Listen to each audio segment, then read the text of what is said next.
Allergic रायनायटिस म्हणजे actually नाकाचं एक infection असतं. नाकातलं जे लाइनिंग असतं, नेझल म्युकोसा म्हणतो, तो खूप सेन्सिटिव्ह असतो आणि त्याचा कॉन्टॅक्ट अलर्जनशी झाला की पेशंटला आपण डायग्नोज करू म्हणजे सांगतो की अलर्जिक रायनायटिस झालेला आहे. तर याच्यात अलर्जिक रायनायटिस मध्ये पेशंटला काय त्रास होतो नेमका? तर खूप शिंका खूप येत असतात पेशंटला आणि नाकातून जे पाणी जे डिस्चार्ज येतो तो पातळ पाण्यासारखा असतो एकदम. हे जे सिम्पटम्स आहेत त्याच्यावरून आपण डायग्नोसिस करू शकतो अलर्जिक रायनायटिस आहे म्हणून. हेरिडिटी पण एक त्याचं कारण आहे.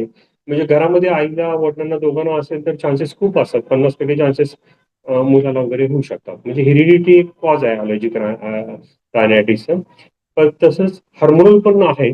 कारण हा आजार प्युबर्टीमध्येच दिसतो आणि प्रेग्नन्सीमध्ये पण हा आजार वाढतो. म्हणजे हार्मोनल चेंजेस ज्यावेळेस होत असतात त्याच्यामुळे एक हार्मोनल कॉज एक असं इटिओलॉजीमध्ये पकडायला काही हरकत नाही.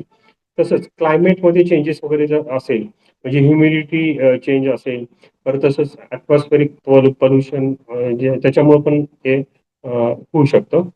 परत तसंच इमोशनल पण स्ट्रेस फॅक्टरमुळे पण शिंका वगैरे येणं हे होऊ शकतं.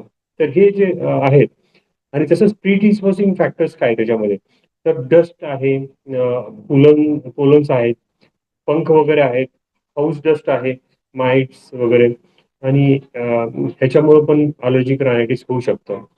तसंच खाण्यामध्ये जे पदार्थ आहेत युजली मिल्क आहे, एग्ज वगैरे आहे, नॉनव्हेज काही असेल किंवा सिट्रस फूड्स याच्यामुळे पण अलर्जी वगैरे होऊ शकते. तसंच चेहऱ्याला लावण्यात येणारे कॉस्मेटिक्स आहेत, पावडर आहे, याच्यामुळे पण अलर्जी होऊ शकते. फ्युम्स आहे, स्मोक वगैरे आहे. काही वेळेस औषधं जे आपण घेतो ब्लड प्रेशर कमी करण्यासाठी, तर युजली बीटा ब्लॉकर्स वगैरे प्रिस्क्राईब करतात काही डॉक्टर्स ब्लड प्रेशर खाली येण्यासाठी. तशा ह्याच्यामुळं पण तशा औषधामुळं पण अलर्जिक रायनायटिस होऊ शकतं. अलर्जीचे जे रायनायटिसचे जे सिम्पटम्स मेन म्हणजे शिंका येणं आणि नाकामध्ये इरिटेशन होऊन शिंका खूप येत असतात आणि त्याच्यामध्ये नाकातून जे द्रव येतो तो एकदम पातळ पाण्यासारखा असतो.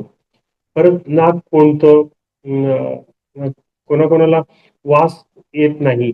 तर हे युजली सिम्पटम्स आहेत आणि जर ह्याच्यामध्ये जर बॅक्टेरियल इन्फेक्शन पडलं सुपर वन जर झालं तर नाकातले जे सिक्रिशन्स पाण्यासारखे असतात ते घट्ट होऊन येल्लोइश किंवा ग्रीनिश डिस्चार्ज येऊ शकतो.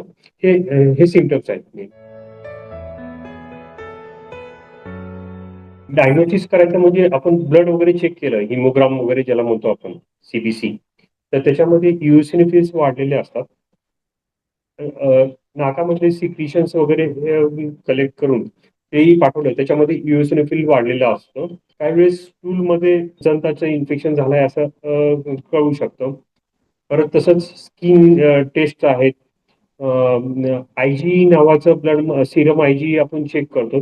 ते पण खूप एलिव्हेट झालेलं असतं ज्यांना अलर्जिक रायनायटिस वगैरे झालेलं असतं. ट्रीटमेंट पार्टमध्ये ज्याच्यामुळं अलर्जी होत असते ते अवॉइड करायचं. हे मेन ट्रीटमेंटचा पार्ट आहे. दुसरं ह्याला काही व्हॅक्सिन्स पण वगैरे असतात ज्याच्यामुळे इम्युनिटी वाढण्यासाठी तर ते पण व्हॅक्सिन्स दिले जातात. इव्हन अँटी अलर्जी किंवा अँटी हिस्टॅमिनिक्स जे कॉमनली यूज करतो आपण हे ड्रग्स कॉमनली अलर्जिक रायनायटिस मध्ये वापरतात. तसंच कधी कधी आपल्याला स्टिरॉइड पण लो डोस मध्ये याच्यामध्ये द्यावं लागतं. परत तसंच व्हिटॅमिन ई वगैरे देऊ शकतो आपण. नाकामध्ये इंजेक्शन्स हायड्रोकॉर्टिझोन म्हणून एक असतं. हायड्रोकॉर्टिझोन स्टिरॉइड असतं ते नाकामध्ये इन्फिरियर टर्मिनेटमध्ये दोन्ही साईडला दिले जातात.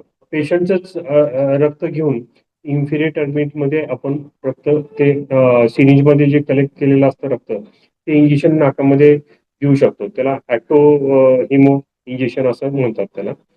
परत तसंच सिल्वर नायट्रेट 15% सिल्वर नायट्रेट वापरून जो नाकातला जो नेझल म्युकोसा जो असतो खूप सेन्सिटिव्ह असतो तो 15% लावल्यानंतर तो बंद केला जातो आणि त्याच्यामुळे ते डिसेन्सिटाईज होऊन पेशंटला अलर्जिक रायनायटिसचा त्रास कमी होतो. तसंच नाकातला म्युकोसा क्वाट्री मशीन पण बंद करता येतो. नेझल क्वाट्री म्हणतो त्याला.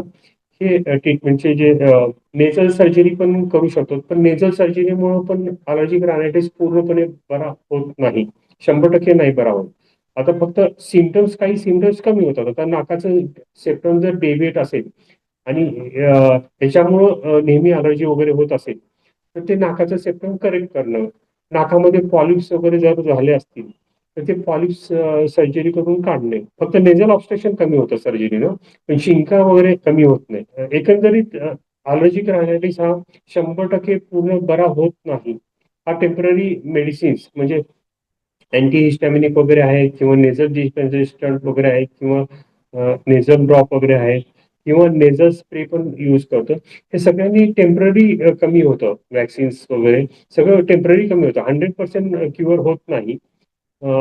इव्हन आता इम्युनोथेरपी पण दिल्यानंतर त्याच्याने पण पेशंटला रिलीफ मिळतो. काही दिवस मिळतो, 6 महिने, 1 वर्ष, 2 वर्ष, परंतु परत त्याच्यानंतर सिम्पटम्स परत येऊ शकतात.